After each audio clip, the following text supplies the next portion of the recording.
여러분 안녕하십니까? 한국경제 뉴스플러스입니다. 2월 18일 주요 뉴스입니다. 코로나19 신규 확진자 수가 이틀째 600명대를 나타냈습니다. 4차 대유행에 대한 우려가 높아지고 있는 가운데 정부는 사회적 거리두기와 영업시간 제한 완화조처가 미칠 영향을 주시하며 대책 마련에 고심하고 있습니다. 서정진 셀트리온 명예회장이 코로나19 항체 치료제 레키로나주 관련 항체 플랫폼을 활용하면 변이가 발생해도 대응할 수 있을 것이라며 필요시 코로나19 백신 개발에도 나설 수 있다고 밝혔습니다. 50여 곳의 공공재개발 공모 신청 지역 중 절반 이상이 이미 탈락한 것으로 나타났습니다. 해당 지역들은 서울시가 복잡한 노후 관련 요건들을 너무 단순하게 해석해 탈락했다며 강하게 반발했습니다. 전기차나 수소차 같은 친환경차 보급을 확대하기 위해 정부와 업계가 손을 잡았습니다. 정부는 부족한 충전 인프라를 비롯해 비싼 차량 가격과 짧은 주행거리 등 친환경차 보급에 걸림돌이 되는 문제들을 해결하기 위한 대책도 내놨습니다. 첫 소식입니다. 전기차나 수소차 같은 친환경차 보급을 위해 정부와 업계가 팔을 걷어붙였습니다. 부족한 충전 인프라는 물론이고 비싼 차량 가격과 짧은 주행거리 문제를 해결할 보관을 내놨습니다. 신용훈 기자입니다. 부족한 충전 시설과 짧은 주행거리, 비싼 차량 가격과 몇 안 되는 차종. 전기차나 수소차 같은 친환경차를 선뜻 구매하기 힘든 이유입니다. 이런 문제들을 해결하기 위해 정부는 오는 2025년까지 전기차 충전기는 차량 대수의 절반 이상이 되도록 하고 수소 충전소는 전국 어디서든 30분 이내에 닿을 수 있도록 하는 내용의 제4차 친환경 자동차 기본 계획을 내놨습니다.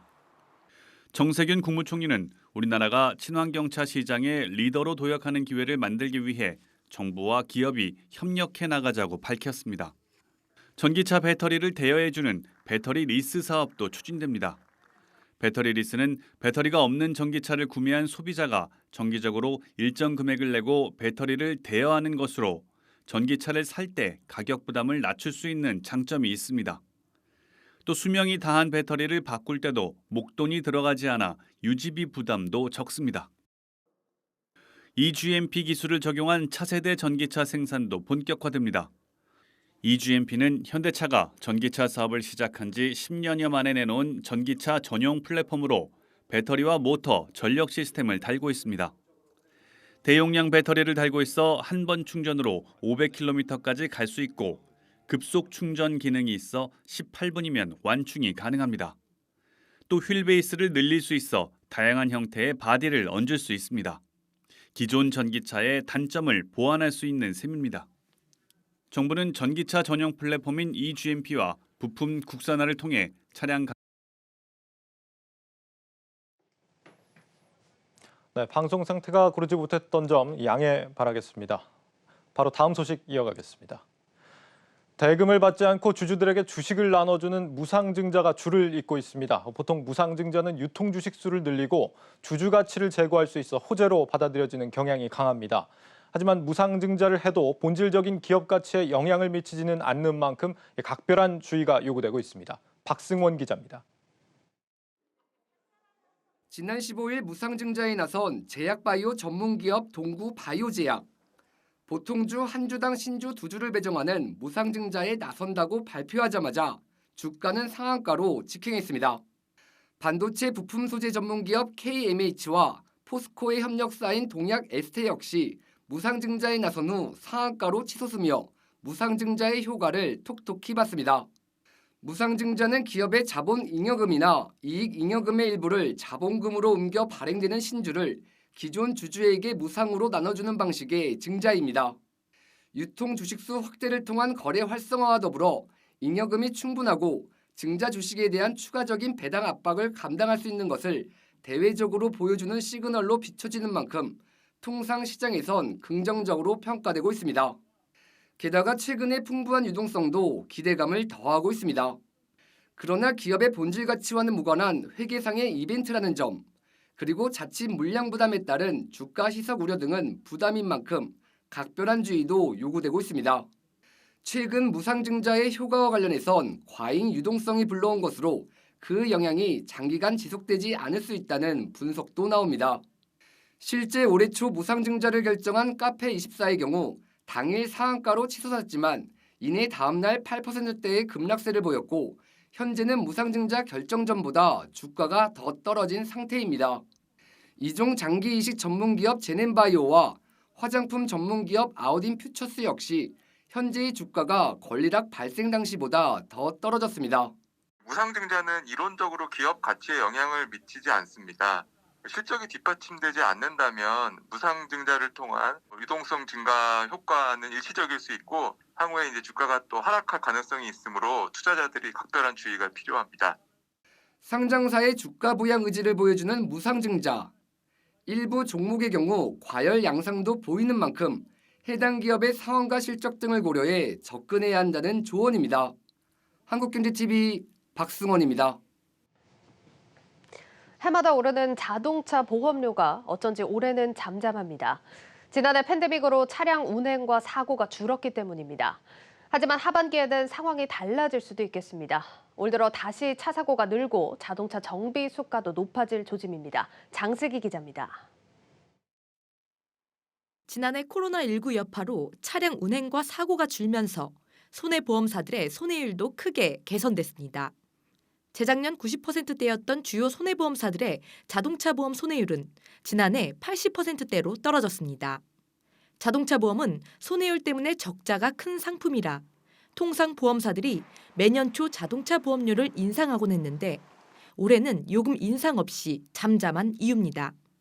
하지만 자동차 보험료 인상 가능성이 완전히 사라진 건 아닙니다. 사회적 거리두기가 느슨해지면서 당장 이달 들어 차량 운행이 다시 늘고 사고 역시 증가 조짐을 보이고 있기 때문입니다.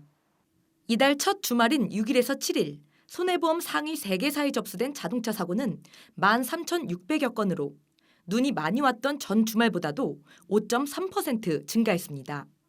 아울러 올해 설날 당일에는 전국 이동량만 3,599만 건으로 2월 평균 이동량보다 18.9% 증가하기도 했습니다.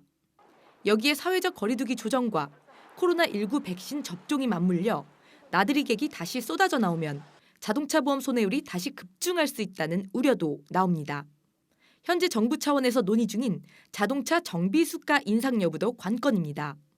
자동차 보험 정비 협의회는 최근 정비 수가를 8.2% 인상해달라는 건의서를 국토부에 제출했습니다.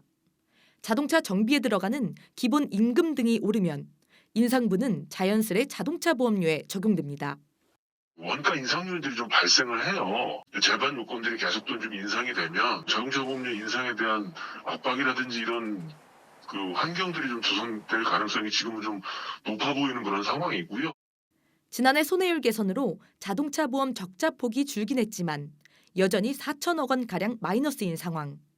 다만 올해는 코로나19에 따른 사회적 분위기로 의무보험인 자동차 보험료 인상이 쉽지 않은 만큼 보험사들은 돈 안 되는 자동차 보험의 신규 가입 자체를 줄이는 방안도 고려할 것으로 보입니다. 한국경제TV 장슬기입니다. 서정진 셀트리온 명예회장이 코로나19 백신 개발도 고려하고 있다고 밝혔습니다.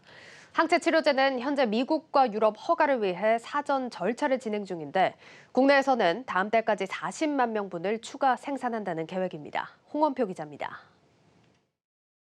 코로나19 치료제 개발에 성공한 셀트리온이 백신 개발 가능성도 내비쳤습니다. 서정진 명예회장은 백신 기술 주권 확보를 위해서라면 개발에 나설 수 있다고 말했습니다. 이가 백신, 상가 백신을 가야 되는데 그때 한국의 공급량이 늦어진다면 어쩔 수 없이 해야죠. 그래서 지금 현재 준비는 되어 있지만 결정한 사항은 아니다. 다만 한 가지 확실한 것은 제가 주장하는 것은 내가 백신을 하는 게 중요한 게 아니라 기술이 주권을 가지고 있어야 된다. 그래서 백신의 주권이 빨리 우리도 확보하기를 바란다. 셀트리온은 지난 17일부터 전국 의료기관에 공급된 코로나19 항체 치료제 레키노라주를 다음 달 말까지 40만 명분을 추가로 생산합니다. 연간 최대 생산량은 320만 명분이 될 전망입니다. 한편 레키노라주는 영국의 변이 바이러스에는 효과를 나타내지만 남아프리카 공화국 변이에는 효과가 떨어진다고 밝혔습니다. 이에 남아공 변이에 대응할 수 있는 칵테일 치료제 개발에 들어간다고 설명했습니다. 남아공 변이가 바이러스가 전파돼서 많이 우점종으로 된다는 상황을 가정해서 저희는 32번 항체도 최대한 빠르게 그래서 6개월 내로 비임상, 임상까지 완료할 예정입니다. 셀트리온은 현재 항체 치료제의 미국 식품의약국과 유럽의약품청의 허가를 위한 사전 심사 단계에 있다고 밝혔습니다. 향후 미국과 유럽 보건당국의 허가를 받게 되면 경쟁사의 5분의 1 수준 가격으로 공급하겠다는 계획입니다. 서 회장은 변이 바이러스에 대응하기 위해 현재 항체 치료제와 완전히 다른 방식의 코로나19 치료제도 개발 중이라고 밝혔습니다. 한국경제TV 홍원표입니다.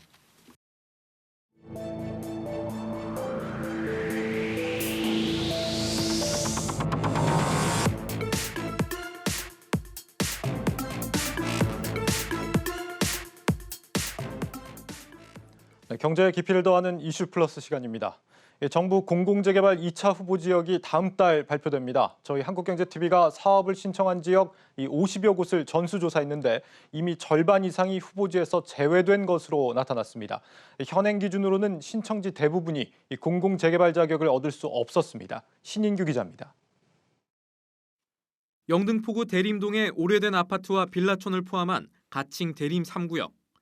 공공재개발 공모지 선정 필수 조건은 노후도 66.67% 이상인데 검토 결과 이곳의 노후도는 63.74%로 후보지에서 제외됐다는 통보를 받았습니다. 주민들은 공공재개발 신청 당시 구청의 설명과 서울시의 실제 집계 방식이 달라 혼선이 커졌다며 반발합니다. 영등포 구청에다가 질의를 했을 때 조금이라도 연호조가 있으면 노후도를 연화조로 봐야 한다라고 해서 저희가 그 계산을 해서 재개발 신청을 한 거였어요. 이곳뿐 아니라 양천구와 용산구, 은평구, 중랑구 등에서도 노후도가 부족하다는 이유로 공공재개발 선정 문턱을 넘지 못한 곳이 속속 나오고 있습니다. 용산구에서는 한남 1구역을 빼고 모두 후보지에서 제외가 됐고 은평구의 경우 신청지 모두가 기준을 충족하지 못한 것으로 나타났습니다. 서울시는 3월까지 2차 공공재개발 후보지역을 선정한다는 계획인데 한국경제TV 전수조사 결과 50여 개 신청지역 가운데 벌써 35곳이 후보지에서 제외된 것으로 확인됐습니다.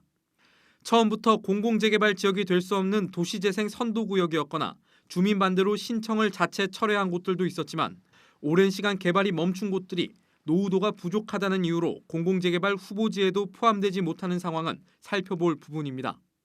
공모 기준은 상당히 좀 강합니다. 기준 자체가 기존의 정비구역 기준을 그대로 갖고 왔어요. 전 시장님이 아주 강한 과거 선택 기준이었던 연면적 노후도를 거의 필수 기준으로 만들어 놓기 때문에 그거에 맞추려고 하면은 힘들죠.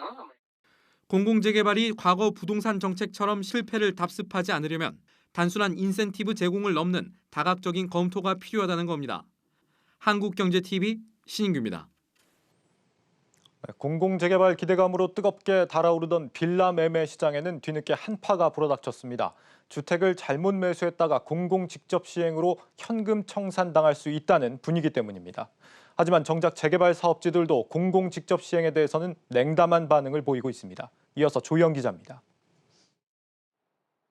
지난달 아파트보다 더 활발했던 노후 빌라 거래는 이달 들어 30% 수준으로 급감했습니다. 공공 직접 시행 정비 사업의 경우 이사 대책 이후 신규 매입한 주택은 입주권이 나오지 않는 현금 청산 대상이 된다고 정부가 발표하면서 매수 심리가 얼어붙은 것입니다. 지난달까지만 해도 사겠다는 사람 많았는데 이제 확 끊겼죠. 공공 재개발 안 됐다 얘기도 돌았고 요즘 문이 오면 현금 청산 물어보고 하는데 특약 넣어야 한다 얘기하면 다들 아무래도 기피하죠. 엄하게 불똥이 튄 곳은 1주택의 실거주자들입니다. 국토부 여론광장 게시판에는 아파트 청약에 당첨되는데 집이 팔리지 않아 분양권을 잃게 생겼다는 민원이 올라왔습니다. 이사 대책 이후 빌라를 사겠다는 매수자들이 없어져 계약금, 중도금 이자도 날리고 입주가 취소될 위기라며 1주택 실거주의 경우 제외시켜달라고 호소했습니다. 어느 지역이 사업 대상이 될지조차 모르는 상황에서 정부가 현금 청산 공포 마케팅으로 주택 거래 자체를 막았다는 볼멘 소리가 나옵니다. 공공 직접 시행 재개발의 정책 불확실성도 현장의 혼란을 가중시키는 원인입니다. 지금 법에는 없거든요. 이런 내용 자체가 없기 때문에 어떤 법 개정 절차가 초기 단계라서요. 중대장처럼 전면 수용 개발할 경우 어떻게 될지 변수가 너무 많잖아요. 자기의 권리가 굉장히 줄어든다고 생각을 하니까 그런 부분을 사람들이 제일 민감하게 받아들이죠. 그리고 실제로 이익분도 이제 시장 시세보다 훨씬 낮은 금액에서 10%에서 30% 정도 더 쳐주겠다라고 이제 그 기준 자체가 낮아져 있다고 하니까 그런 것들도 굉장히 많이 우려를. 공공 직접 시행 재건축의 경우 재건축 초과 이익 환수금, 2년 실거주 제외 등 공공 재건축에 비해 혜택이 뚜렷하지만 재개발은 공공 직접 시행을 택할 플러스 요인이 없다는 겁니다. 정부가 말하는 10에서 30% 추가 이익 보장 역시 기준 자체가 시장 가격보다 낮을 것이란 부정적 시선이 더 큽니다. 무엇보다 최근 서울역 쪽방촌 개발처럼 공공 개입에 따른 과도한 재산권 침해, 다양한 이해관계자 갈등 격화 등에 대한 우려가 나옵니다. 말이 굉장히 무섭습니다. 원래는 물어보지도 않고 뺏을 수 있는데 공공주택법에 따라서 3분의 2 동의나 구한다. 이거는 정말 상상도 할 수 없는 초법적인 거거든요. 먼저 민간한테 할 수 있는 여지를 두고, 물론 공공성 개발이익 환수 똑같이 해야겠죠. 굉장히 국가의 만능주의, 그런 것들이 팽배하게 될 경우에 어떻게 될 것인가.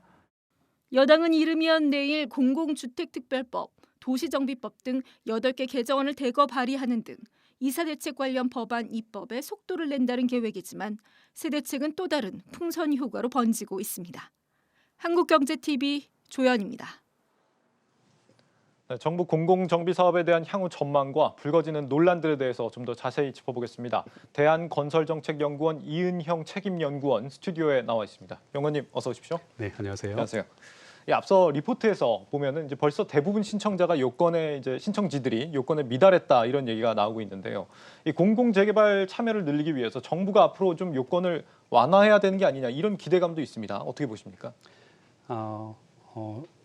지금 제시된 정부의 주택 공급 방안에서 제일 핵심인 내용이 바로 이 공공재개발입니다. 예. 그런데 이 공공재개발이 시행되는 대상 사업지들은 이미 민간인들이 가지고 있는 지역이죠. 따라서 이들 지역의 민간인들에게 이 사업이 좋다는 것을 강조하고 어필하기 위해서는 이 사람들이 이 사업을 통해서 가질 수 있는 이익에 대해서 좀 더 확실한 내용을 제시해야 됩니다. 이익에 대해서요? 예. 그렇군요. 이 공공이 직접 시행하는 방식에서 지금 논란이 되고 있는 게 신규 매입자 현금 청산 원칙입니다. 그래서 이사 대책 발표 이후에 집을 그 이후에 산 사람들의 경우에는 사업지로 지정이 된다고 하더라도 입주권을 받지 못한다 이런 원칙이 있는 건데 시장에 어떤 영향을 줄 거라고 보고 계십니까? 지금 발표된 이사 대책의 현금 청산 내용 부분은 사실 시장에서 불확실성을 크게 키운 부분입니다. 예. 자, 기본적으로 국가의 정책이라고 하는 것은 예측 가능해야 됩니다. 왜냐하면 그 정책에 연관되어 있는 이해관계자들이 많기 때문입니다. 그런데 지금 발표된 주택 공급 방안은 지금 시점이 2월인데도 불구하고 예정 사업 대상지의 발표를 금년 7월 이후로 잡고 있습니다. 예. 자, 이렇게 된다면 지금부터 적어도 금년 중반과 하반기까지는 시장의 불확실성이 계속된다는 의미가 됩니다. 그렇군요. 벌써 이제 정부가 이제 공공정비 사업을 지금 추진을 노력을 하고 있습니다만 뭐 가장 그 큰 이유로는 어쨌거나 이제 역시 공급을 확대하겠다 이런 목표를 갖고 있는 거 아니겠습니까? 네, 맞습니다. 그런데 이제 벌써부터 이렇게 시장에서 아쉬운 소리들이 계속해서 나온다고 한다면 이 이사 공급 대책 과연 효과가 있을 것이냐 여기에 대한 좀 불신들이 좀 생기는 것 같습니다. 어떻게 보고 계십니까? 사실 시장에서는 많이 의아한 시각으로 보고 있습니다. 예. 실제로 이사 대책이 발표된 당일날에 주요 건설주들의 주가가 하락했습니다. 예. 이게 정확한 시장의 반응이죠. 자, 그렇다면 지금 정부가 주택을 대량으로 공급하는 방안이 민간의 참여를 크게 고려하지 않고 공공이 주도를 한다는 것에 맹점이 있는 겁니다. 예. 그런데 이번 대책이 꼭 나쁜 것만 아니라 지금 나온 이 대책은 단기에 대량의 주택을 시장에 공급한다는 방법으로 공공재개발이 포함되었기 때문에 예. 의심의 여지가 있는 건데 솔직히 이 제도는 전면 적용보다는 이번 대책에 나왔던 도시재생 관련된 부분들, 예. 즉 지방 도시에 낙후된 구도심 같은 경우에는 민간에 맡겼을 때 제대로 뭐가 되지 않습니다. 예. 따라서 이런 부분에 먼저 적용을 해서 성공 사례와 시행착오들을 정립을 한 다음에 그 다음에 확대 적용하게 된다면은 예. 결과를 기대할 가능성도 있습니다. 그렇군요. 이 앞서서 우리 지금 리포트들을 통해서 알아본 바는 주로 이제 공공 재개발 사업을 중심으로 좀 살펴봤는데 공공 재건축의 경우에는 좀 그렇다면 좀 어떻게 보십니까? 이것도 좀 효과가 없을 것이다 이렇게 보십니까? 사실 공공 재개발이나 공공 재건축이든 관건은 그 해당 사업지에 토지 지분을 가진 분들, 즉 조합원들에게 얼마나 큰 이익이 가느냐가 관건입니다. 예. 그런데 공공 재개발에 비해서 상대적으로 공공 재건축이 현재 제시하고 있는 그 이익에 관한 부분이 명확하지 않거나 예. 와닿을 만큼 크지 않은 게 지금 현상입니다. 따라서 이런 부분을 감안한다면 공공 재건축의 앞날도 현재 조건에서는 그리 밝다고는 볼 수 없습니다. 그렇군요. 일각에서는 이제 공급을 이렇게 공공이 주도해서 할 게 아니라 민간에게 좀 맡겨야 하는 게 아니냐 이런 지적들도 있는 것 같습니다. 여기에 대해서는 연구원님은 어떻게 생각하십니까? 원론적으로 공공이 개입한다는 것은 민간에 맡겼을 때 자체적으로 해결되지 않거나 진행되지 않는 부분에 대해서 개입하는 게 맞는 겁니다. 예. 따라서 주택 공급에 있어서도 민간의 역할을 충분히 하도록 여건을 만들어준 다음에 그 다음에 해결되지 않는 부분들에 대해서 공공이 참여하는 게 맞습니다. 예. 마지막으로 한 가지만 좀 여쭤보자면 지금 뭐 정부가 어쨌거나 이사 공급 대책을 지금 추진을 하고 있습니다만 이 목적이 집값을 잡는 것이다라고 한다면 지금의 어떤 집값 상황 그리고 뭐 전세가 상황 앞으로 뭐 어떻게 될 것으로 올해 남은 기간 동안 어떻게 전망하시는지 궁금한데요. 사실 역설적이지만 이제 재개발이든 재건축이든 도시재생이든 네. 이제 어떤 식으로든 노후되거나 낙후된 지역의 개선이 이루어진다면 이 부분은 부동산 가격의 상승 요인으로 작용을 합니다. 예. 따라서 지금 제시된 방법대로 해당 지역에 대한 개선 방침들이 단기에 대량으로 집행이 된다면 이 부분은 당연히 해당 지역의 부동산 가격 상승으로 연결되게 됩니다. 오히려 악영향을 미칠 수도 있겠군요. 예, 대한건설정책연구원 이은형 책임연구원과 함께했습니다. 연구원님 잘 들었습니다. 네, 감사합니다.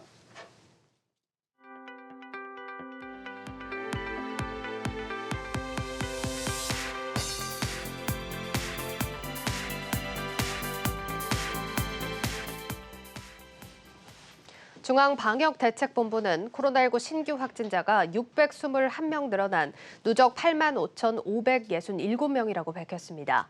크고 작은 감염이 잇따르면서 4차 대유행에 대한 우려가 높아지고 있습니다. 이재갑 한림대 강남성심병원 교수는 설 연휴 때 가족 간 감염 사례도 있어 원래 근거지로 왔을 때 유행이 악화될 수 있다며 확진자가 2,000명 되는 것은 시간 문제라고 진단했습니다. 정부는 현재 사회적 거리 두기와 수도권 다중이용시설 영업시간 제한 완화 조처가 확진자 수에 미칠 영향을 예의주시하면서 향후 대책 마련에 고심하고 있습니다. 홍남기 부총리 겸 기획재정부 장관이 전 금융권의 만기 연장과 이자 상환 유예 등은 오는 3월 초까지 그 수준을 결정하겠다고 말했습니다. 홍 부총리는 서울 중구은행회관에서 열린 거시경제금융회의에서 이같이 밝히고 코로나19 피해가 지속되고 있는 만큼 이제까지의 확장적 재정 금융 정책 기조는 견지할 필요가 있다며 그 방향성의 진폭에 관해 논의할 것이라고 언급했습니다. 특히 홍 부총리는 시중 유동성이 부동산 등 비생산적 부문이 아닌 한국판 뉴딜 등 생산적 부문으로 유입되도록 유도하는 방안, 또 가계부채에 관한 강해진 관리 조치 등을 강구할 필요가 있다며 1분기 중 가계부채 관리 선진화 방안을 마련할 계획이라고 강조했습니다. 재난지원금 등 정부 지원이 가계소득을 떠받쳤지만 근로사업소득이 사상 처음으로 3분기 연속 동반 감소하는 등 소득 여건이 악화 추세인 것으로 나타났습니다. 통계청이 발표한 가계 동향 조사 결과에 따르면 지난해 4분기 전국 2인 이상 비농림어가 가계소득은 516만 1,000원으로 전년 동기 대비 1.8% 증가했습니다. 지난해 기업 공개 IPO 규모가 빅히트 엔터테인먼트, SK 바이오팜 등 대형 기업들의 상장으로 2019년에 비해 40% 넘게 늘어났습니다. 금융감독원에 따르면 지난해 IPO 기업은 모두 70곳으로 전년보다 3곳 줄었습니다. 하지만 빅히트 엔터테인먼트와 SK 바이오팜, 카카오 게임즈 등 대여급 기업들이 잇따라 증시에 입성하면서 공모 규모는 3조 2천억 원에서 4조 5천억 원으로 40.6% 증가했습니다. 이어서 시크릿 부동산 시간입니다. 최근 정부가 이사 대책을 통해 아파트 26만 호가 들어설 신규 택지를 개발하겠다고 발표했습니다. 하지만 3년 전 계획한 3기 신도시조차 아직 첫 삽을 뜨지 못하고 있는 상황인데 정부 공급 정책이 속도전에 급급해 파열음을 내고 있다는 지적입니다. 전효성 기자입니다.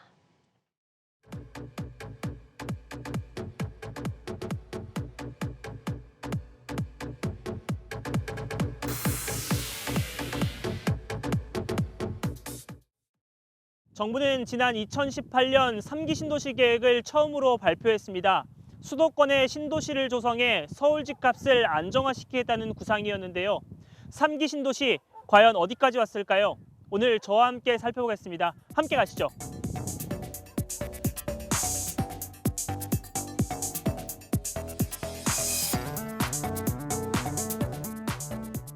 정부의 주택 공급 정책이 발표되기 하루 전인 2월 3일, 60, 70대 고령의 주민들이 LH 사옥 앞에 모였습니다.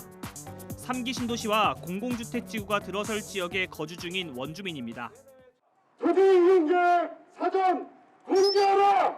공개하라! 공개하라! 공개하라! 지난 2018년 발표된 3기 신도시와 공공주택지구는 여전히 난항을 거듭 중입니다. 아파트를 지을 땅을 사들여야 하는데 토지 보상 단계에서 지체되는 탓입니다. 이들 지역은 대부분 그린벨트로 묶여 있어 감정가를 기준으로 보상하면 헐값 보상이 될 가능성이 높아 원주민 반발이 거셉니다. 원주민들은 3기 신도시에 패스트트랙을 적용하겠다는 정부 방침도 받아들이기 어렵다는 주장입니다. 집값 잡기 위해서 지금 패스트트랙을 적용해서 지금 빨리 지금 적용하려 하는데 원주민 대책이라든가 보상 정상적인 보상이라든가 이런 것은 대책 안 세우고 일반적으로 공급만 하는데 하기 위해서 이렇게 하는 거에 대해서 저희들은 그걸 반대하고 있습니다. 소송전에 휘말린 지역도 적지 않습니다. 성남시에 위치한 서현지구 일대에 나와 있습니다. 이곳 일대는 지난 2019년 공공주택지구로 지정이 됐지만 최근 행정소송 결과 공공주택지구 지정 취소 판결을 받았습니다. 3년 가까이 추진되어 온 개발 정책이 사실상 수포로 돌아간 셈입니다. 법원에서 공공주택지구의 지정 취소를 결정한 건 이례적인 일입니다. 1심 법원은 환경성을 문제 삼았는데 정부가 전략 환경영향평가를 부실하게 실시했다고 판단했습니다. 이곳 원주민의 45% 정도는 이미 토지 보상에 합의한 상황. 그런데 지구 지정이 취소되며 정부와 원주민 모두 난처한 상황에 처하게 됐습니다. 상급심에 따라 결과가 뒤집힐 수도 있지만 소송전이 이어질 수년간 개발은 사실상 멈춰설 수밖에 없습니다. 아울러 서현지구 외에도 하남 교산, 남양주 왕숙도 법적 분쟁 중이라 법원의 이번 판결이 3기 신도시 정책에 또 다른 분수령이 될 가능성이 있습니다. 문제는 이처럼 기존 택지조차 사업 추진이 더딘 상황에서 정부가 재차 대규모 택지 개발 계획을 꺼내들었다는 점입니다. 변창흠 장관은 이사 대책에서 아파트 26만 호가 들어설 택지를 올해 상반기에 선정하고 2025년까지 공급하겠다고 밝혔습니다. 하지만 3년 가까이 토지 확보도 되지 못한 3기 신도시를 되짚어본다면 이번 26만 호 계획도 예상보다 긴 시간이 걸릴 거란 지적이 나옵니다. 26만 호는 기존 3기 신도시 물량보다도 6만 호나 많은 규모입니다. 3기 신도시가 아직도 토지 보상 중이고 언제 착공할지도 모르는데 이사 대책으로 공급을 늘리겠다고 하는 대책은 긍정적으로 볼 수 있지만 동시에 입주 물량이 만약에 돌아오고 조절이 안 된다면 주택가격 하락을 가져올 수가 있습니다. 정부가 주택 공급은 계획적 체계적으로 아마 추진되어야 할 거라고 보여집니다. 정부가 집값을 잡겠다며 과감한 속도전과 물량전을 언급하고 있지만 지금까지 세워진 계획부터 차근차근 되짚어봐야 한다는 지적이 나오고 있습니다. 지금까지 전효성의 시크릿 부동산입니다.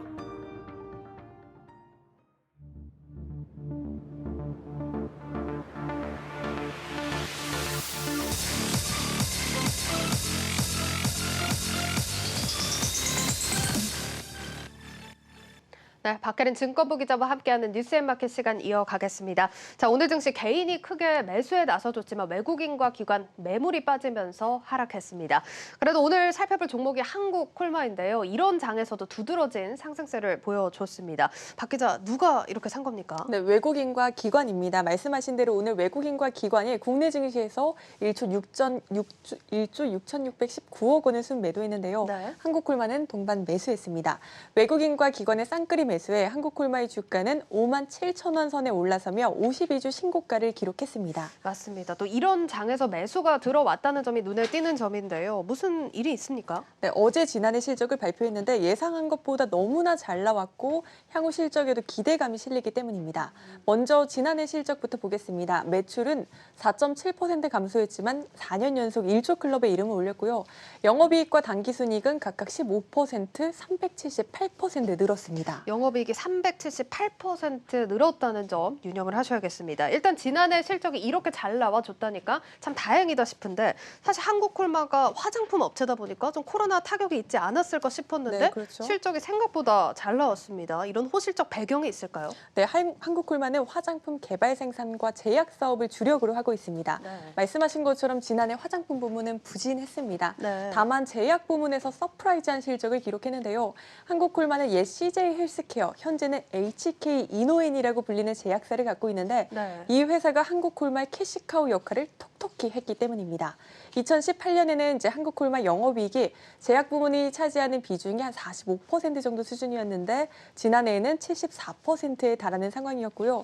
4분기만 보면 85%까지 상승하면서 증권업계에선 한국콜마가 제약사로 변모하고 있다라는 말까지 나오고 있는 상황입니다. 사실 이 HK 이노엔이 저희 뉴스플러스에서 지난 JP모건 컨퍼런스 CEO 인터뷰로도 소개를 해드린 기업입니다. 한국콜마 실적도 업그레이드 시켰다니 참 반가운 소식인데요. HK 이노엔이 어떤 제품 갖고 있길래 이렇게 장사를 잘했습니까? 네, 어려운 설명을 하기 전에 네. 친근한 사진 한 장을 준비했습니다. 네. 뭔지 아시겠죠? 네, 딱 알겠네요. 컨디션이랑 헛개수. 아마 네, 모르시는 그렇습니다. 분들 없을 것 없을 같은데 겁니다. 사실 사진 한 장 보고 왜 이렇게 매출이 좋은지 바로 이해가 됐습니다. 이런 숙취 해소제 그리고 헛개수 이걸 다 이제 HK 이노엔에서 만드는 겁니까? 네, 그렇습니다. 보여드린 숙취 해소제 외에도 이제 위 식도 역류 질환 치료제나 이제 고혈압, 고지혈증, 당뇨 등 만성 질환 치료제, 또 항암제 등 200여 개의 다양한 의약품을 보유하고 있습니다. 네. 국내 제약사 중에서는 이제 균형 잡힌 포트폴리오를 보유하고 있는 회사로 꼽히는 이유입니다. 만성 질환 치료제부터 숙취 해소제까지 생각보다 정말 다양하고 또 거의 알고 있는 제품들이라서 놀랍다 싶은데요. 이 중에서 가장 잘 나가는 제품을 꼽자면 어떤 게 있을까요? 네, 가장 많이 팔리는 제품은 위 식도 역류 질환 치료 신약인 K캡입니다. 네. K캡은 2019년 3월 시장에 나왔는데 만 2년도 안 돼 누적 매출이 1,000억 원을 넘긴 데 이어서 올해는 한 해에만 1,000억 원이 넘는 매출을 올릴 것이란 전망이 나오는 상황입니다. 업계에선 이 매출 증가 속도가 엄청나다고 합니다. 가령 이 K캡정이 나오기 전에 국내에서 가장 많은 매출을 기록한 국산 신약이 보령제약의 카나부정이나 LG화학의 제미글로였는데요. 이 두 약이 1,000억 원의 매출을 올리는데 각각 9년, 7년이 걸렸는데 K캡은 3년 만에 달성한 겁니다. 지난번 HK 이노엔 소개 방송에서도 이 K캡 얘기를 또 자세하게 들어봤는데 3년이면 굉장히 빠른 속도로 매출을 확대해 나가고 있는 거네요. 네, 그렇습니다. 또 한국콜마가 HK 이노엔을 인수한 게 2018년이었는데요. 네. 인수 후 백신 유통과 또 신약 개발에 또 공격적으로 나서고 있는 상황입니다. 유한타증권은 자가 면역 질환, 또 비알코올성 지방 간염 치료제 등 주요 파이프라인이 각각 국내 임상 1상, 유럽 임상 2상을 진행 중이라며 임상 진전 상황에 따라 향후 모멘텀이 더해질 것이라고 전망하기도 했습니다. 뭐 제품도 그렇고 지금 증권 업계에서도 기대감이 크게 일고 있나 봅니다. 네, 주목해야 할 점이 또 있습니다. 한국콜마는 HK 이노엔을 올해 안에 유가증권 시장에 상장시킬 계획입니다. 네. 이를 위해 HK 이노엔은 최근 신약 연구개발 전문 기업 보로노이로부터 항암 신약 물질을 도입했습니다. 증권업계에선 HK 이노엔이 상장을 앞두고 새로운 항암 파이프라인을 확보하면서 기업 가치를 높이려는 행보로 판단하고 있습니다. 지금 들어보면 평가도 좋고 실적도 좋고 IPO 이슈까지 엮여있는 사안입니다. 증권사에서도 뭐 자연스럽게 목표 주가 상향 조정했겠는데요? 맞습니다. 오늘 대부분의 증권사들이 목표 주가를 올려잡았습니다. 시간 관계상 제가 제약 부문만 집중적으로 말씀드렸었는데 네. 증권업계에선 한국콜마의 화장품 부문 또한 저점을 통과하고 있다라고 보고 있다는 점도 참고하시면 좋겠고요. IBK 투자증권은 7만 원을 적정가로 제시하고 있고 메리츠증권과 현대차투자증권은 각각 6만 7천 원, 6만 5천 원을 제시했습니다. 네, 한국콜마와 또 HK 이노엔까지 같이 자세하게 살펴봤습니다. 또 올해 안에 상장을 앞두고 있다고 하니까 관련 사안도 집중해서 지켜보시면 좋을 것 같습니다. 자, 다음 종목도 한번 이야기를 나눠볼 텐데 오늘 장에서는 또 빅히트를 한번 다뤄봐야겠습니다. 막판에는 좀 하락 전환하긴 했지만 오전에 또 상승폭이 컸거든요. 이슈를 한번 짚어볼까요? 네, 그렇습니다. 빅히트가 유니버설 뮤직그룹과 손잡고 미국 기반 오디션 프로그램을 통해 K-팝 보이그룹을 데뷔시킨다는 소식이 시장에 전해졌기 때문인 것으로 풀이가 됩니다. 유니버설 뮤직그룹은 세계 3대 음반사로 알려져 있는데요. 빅히트와 유니버설은 이 프로젝트를 위해 조인트 벤처를 설립하고 프로젝트를 진행하기로 했습니다. 유니버설 뮤직그룹과 손을 잡고 미국 기반 오디션 프로그램을 또 주최한다라는 이야기인데 사실 여기서 궁금한 게 이제 K-팝 그룹을 새로 만드는데 왜 이 미국 오디션 프로그램을 사용할까요? 그렇죠. 그 점이 이례적입니다. 또 이 보이그룹은 K-팝 시스템에 따라 활동하게 된다고 하니까 더 이례적인데요. 네. 근데 윤석준 빅히트 CEO는 K-팝은 음악, 퍼포먼스, 팬과의 소통이 결합된 풀 프로덕션이라면서 두 기업 간의 협력은 산업을 넘어 문화의 결합이 될 것이라고 밝히기도 했습니다. 뭐 방탄소년단이 워낙 또 글로벌하게 인기가 많은 만큼 이런 신규래 신인 그룹 이제 네. 타겟층도 글로벌 인구가 아닐까 하는 생각도 드는데요. 어쨌든 전례 없는 시도인 만큼 앞으로 또 지켜봐야 할 것 같습니다. 네, 또 오늘 유니버설 뮤직그룹 소속 아티스트들이 빅히트의 팬 커뮤니티 플랫폼 위버스에 합류한다는 계획도 함께 전해졌습니다. 현재까지 그레이시 에이브럼스 등이 위버스의 커뮤니티를 열었고 향후 더 많은 아티스트가 위버스에 합류할 예정입니다. 알겠습니다. 자, 일단 긍정적인 소식들과 전망까지 또 자세하게 짚어봤는데요. 그래도 사실 우리한테 가장 중요한 것은 또 주가 흐름일 것 같습니다. 사실 오늘 반짝 상승하면서 기분 좋으셨던 분들 많으실 것 같은데 막판에 또 하락 전환했거든요. 네, 하락했습니다. 어떻게 봐야 될까요? 네, 외국인의 매물이 나왔기 때문입니다. 여기에 대한 이제 해석이 분분하지만 기본적으로 보면 빅히트가 올 한 해 약 55%가량 상승했거든요.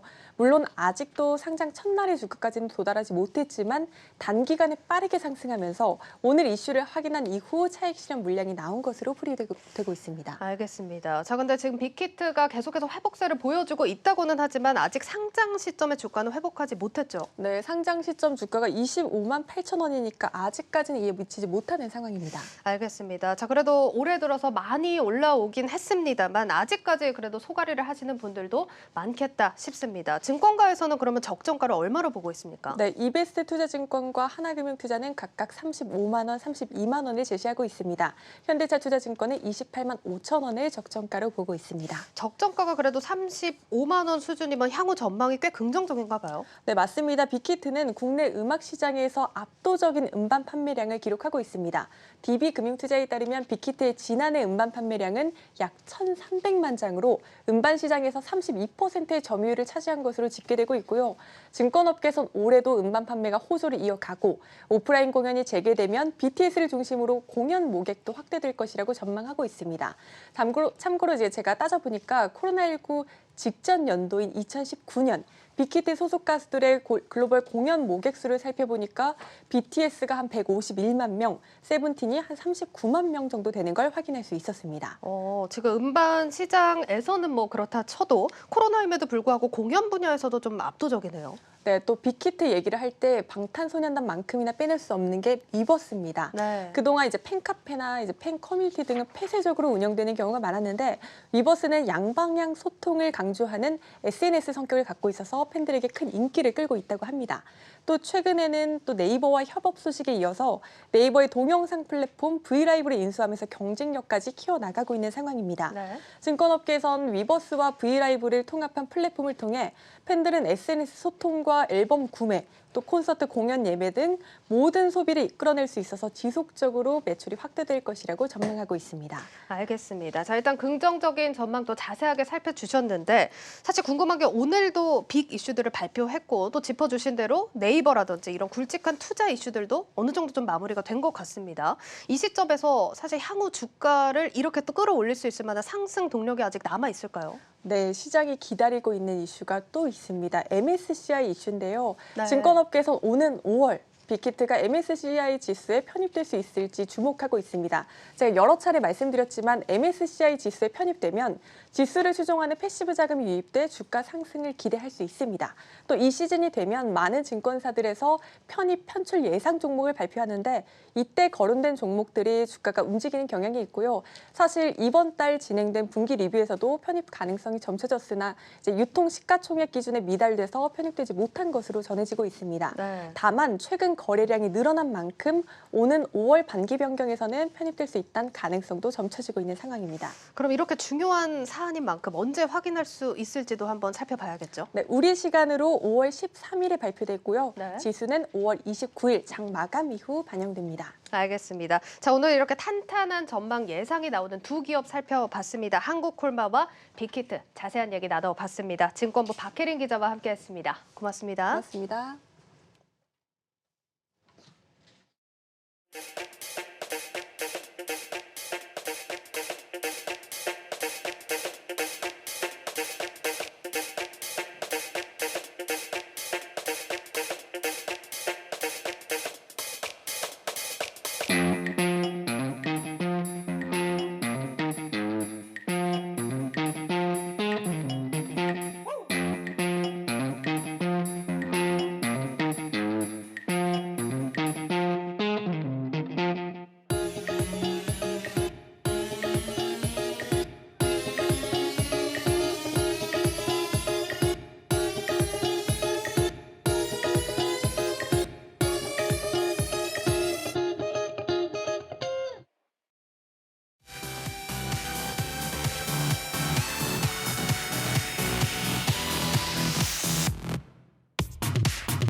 플러스픽 시간입니다. 오늘도 이지우 기자와 함께하겠습니다. 이 기자. 네. 어제 우리 한국경제TV 뉴스 유튜브 채널이 있다 이 말씀을 드렸는데 네. 우리 시청자가 실시간으로 보시는 분들이 한 2배 늘었습니다. 아, 진짜요? 예, 특히 우와. 그 우리 단골 손님이잖아요. 네. 라임님께서도 이쪽으로 넘어오셔서 보시는 것 같습니다. 네. 근데 우리 또 그 라임님 말고도 단골 손님들 몇 분 계시잖아요. 네, 그렇죠. 누가 있죠? 단호박님도 계시고, 뭐 네. 지크님도 계시고, 김재민님도 계시고, 그렇죠. 뭐 세미님도 여러분들. 계시고 네. 여러분들도 다 이제 한국경제TV 뉴스 유튜브 많이 구독해 주시길 바라겠습니다. 부탁드립니다. 네. 첫 번째 키워드 바로 보겠습니다. 네. 네, 얼마면 되겠니 이렇게 돼 있네요. 네, 원빈의 명대사죠. 또 나이가 나오는데 얼마면 돼 이렇게 말하면서 좀 사랑을 갈구하는 그런 원빈의 명대사입니다.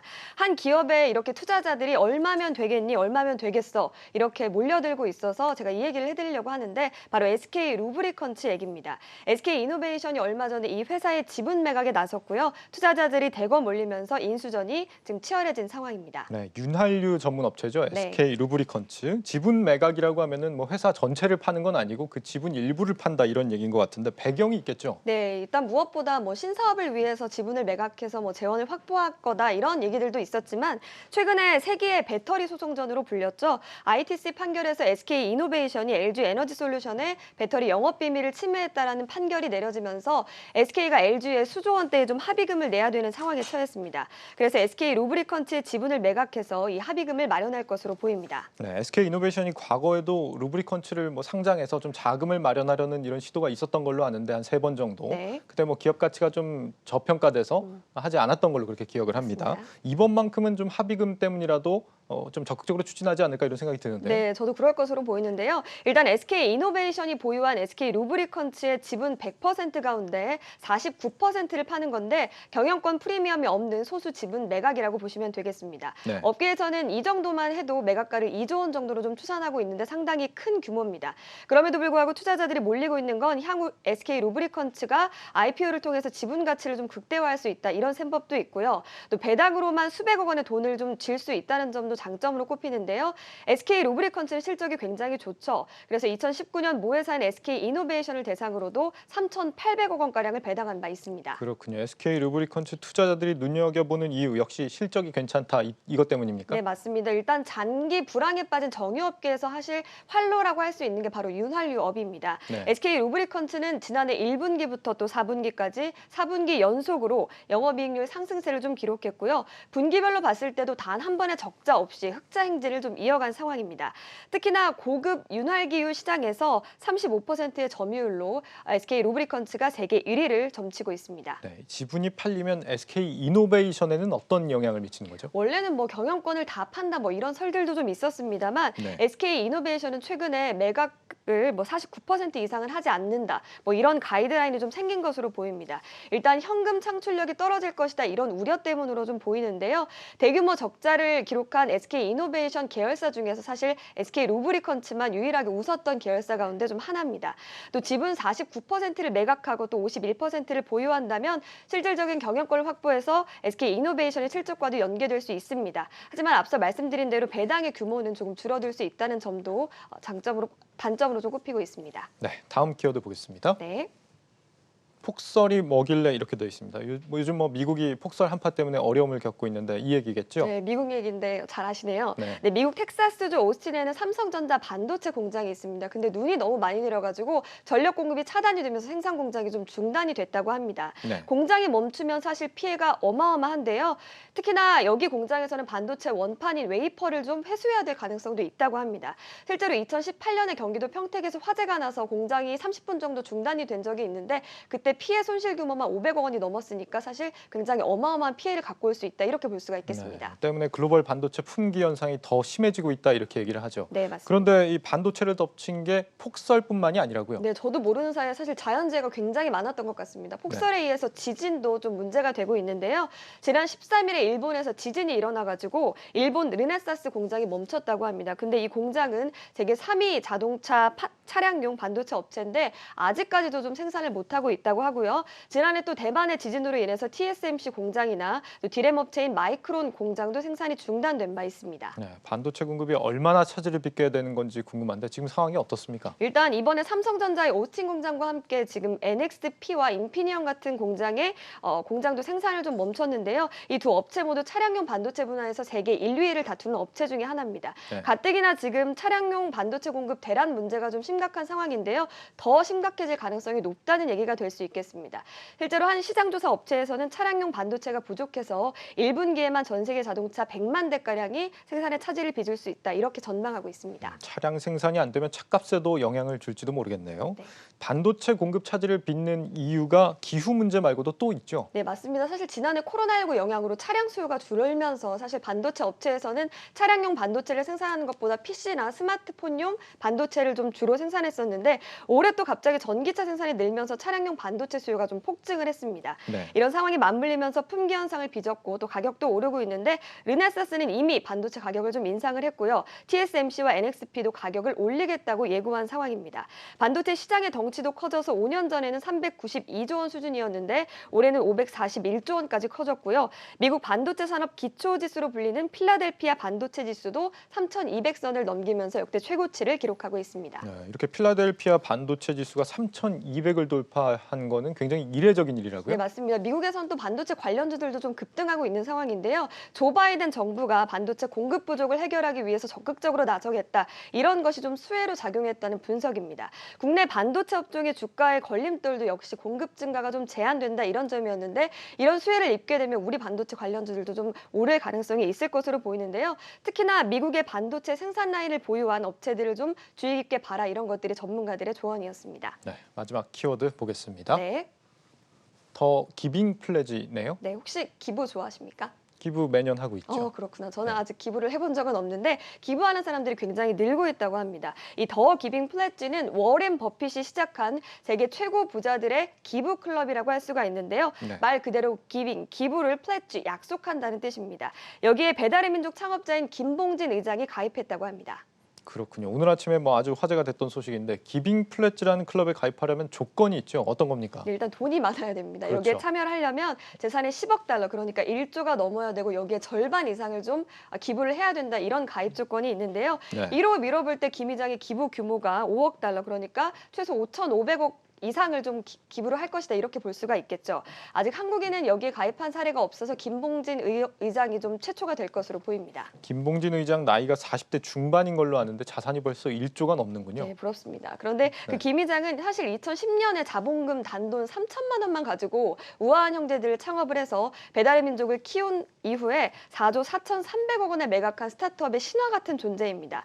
2019년에 독일 딜리버리 히어로가 배달의 민족을 인수했는데 당시 받기로 한 지분 가치가 4,800억 원대 정도였습니다. 그런데 주식 가치가 굉장히 뛰면서 김 의장의 재산 규모가 현재는 1조 원대를 넘어선 것으로 알려지고 있죠. 네, 5천억을 기부한다는 건 정말 역사에 남을 선행인 것 같습니다. 이렇게 기부를 하는 특별한 이유가 있을까요? 기부 서약서에 좀 힌트가 있었는데요. 일단 뭐 기부 서약서를 보면 제가 지금까지 이룬 것은 뭐 신의 축복과 운이 있었다 이런 얘기를 좀 썼고요. 제가 꿈꿨던 세상을 변화시키기 위해서 수많은 창업자들을 좀 돕고 싶다 이렇게 좀 쓰기도 했습니다. 실제로 김봉진 의장은 전남 안동을에서 태어난 대표적인 흑수저 출신 가운데 하나로 꼽히는데요. 고등학교 때는 뭐 손님들이 쓰던 식당방에서 몰래 뭐 자기도 했다고 하는 그런 얘기들도 좀 전해지고 있습니다. 이후에 뭐 여러 회사들을 거쳐서 창업에도 좀 어려움을 겪다가 좀 성공을 한 건데 그와 같은 처지에 놓인 사람들을 돕고 싶다 이런 것들이 좀 기부의 이유가 아닐까 생각을 해보고 있습니다. 기부를 하는 이유는 착하기 때문이었군요. 네. 최근에 이 김범수 카카오 의장 같은 경우도 재산 절반을 기부하겠다 이런 소식이 있었는데 요즘 뭐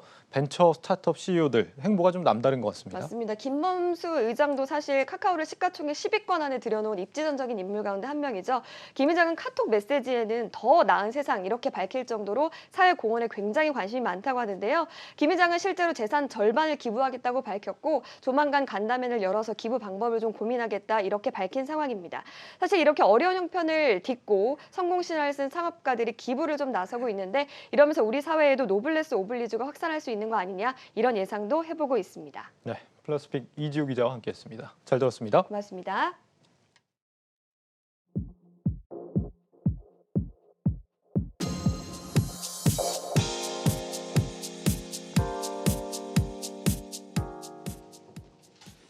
놓치면 안 될 글로벌 뉴스입니다.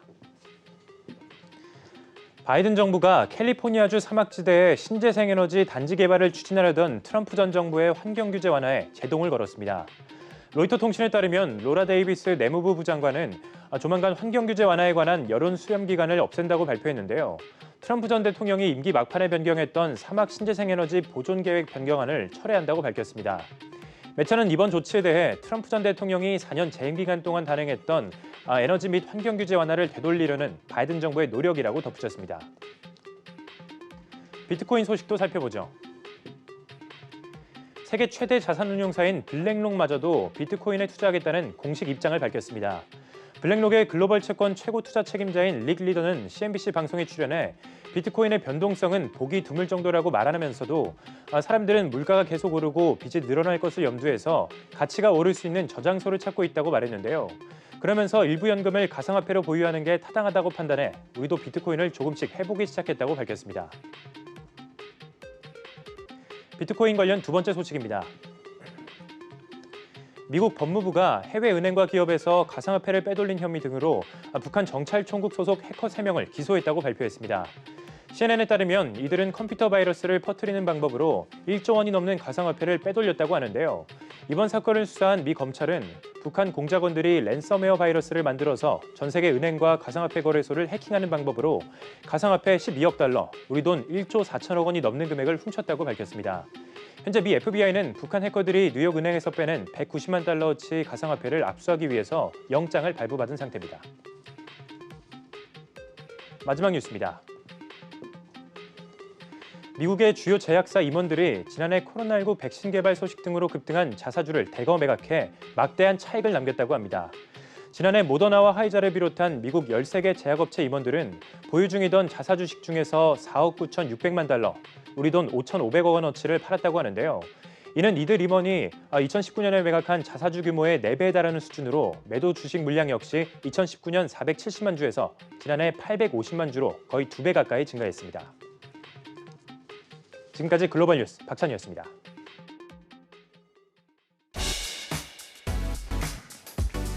이어서 주요 일정 전해드립니다. 먼저 국내에서는 금감원이 옵티머스 사태와 관련된 금융회사들에 대한 제재심의위원회를 개최합니다. 글로벌 일정으로는 미국에서 주간 원유 재고와 신규 실업수당 청구 건수 등 경제 지표가 발표되고 유럽에서는 ECB 통화정책 회의 의사록이 공개된다는 점 전해드리겠습니다.